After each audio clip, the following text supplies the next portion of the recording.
moved against it. But if you look at dealerships alone, you're talking about employment in a lot of towns around this country that probably does go more than 500,000. So a lot of people want to keep their jobs there. Schiff, just because we've already spent an awful lot of money, does it mean that it's right to spend more money? No. I mean, my mother always taught me that two wrongs don't make a right. We shouldn't have bailed out Wall Street. We shouldn't bail out Detroit.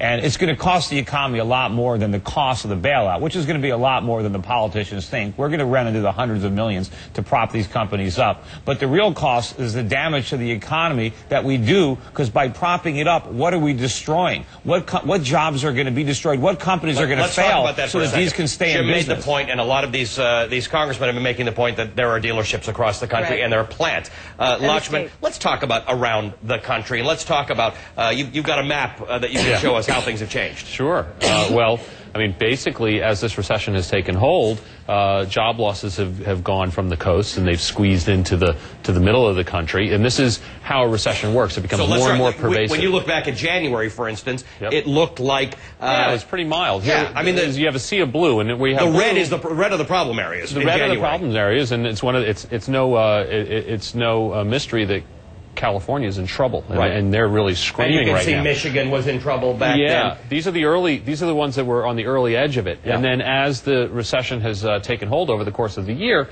you've seen job losses just really cover the map. Let's advance that to October. And so you see they're squeezing in. I think we're having a little bit of a delayed holdout in the middle of the country from the commodity bubble, both farm prices and oil prices. But basically, the recession has fully gripped this country, and you're seeing that in the latest data. There is a very pervasive job loss. It's regional and it's industry-wide.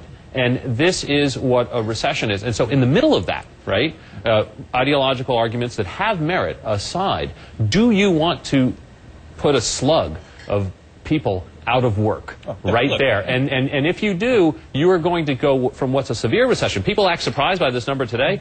I mean, get over it. If you look at the forward numbers, they're going to get a lot worse. The thing is, people are going to get put out of work. There's nothing we can do about it. But what government policy is doing now is making sure that there's no new jobs waiting for them. We have to let the market work. We can't think that we can centrally plan the economy and have the bureaucrats in Washington trying to figure out how to run the economy, how to make this whatever green economy, how to micromanage the auto industry. It's never worked. It didn't work in the Soviet Union. All of that is a nice discussion before you get into a severe global recession. Tell me about it. You started by saying, Jim started by saying this is ultimately going to be a decision made in Washington. Yeah. American people would like to know whether the government can help or will help. Well, the government undoubtedly can help. The question is whether they are going to want to, sort of shoulder the financial burden that goes with that. With what money? And I have a feeling that the same way that the government has come in and come up with really innovative ways to pump money into the financial system to make sure we have a banking system, they're going to say that something like manufacturing still does matter in the U.S. It's very difficult to imagine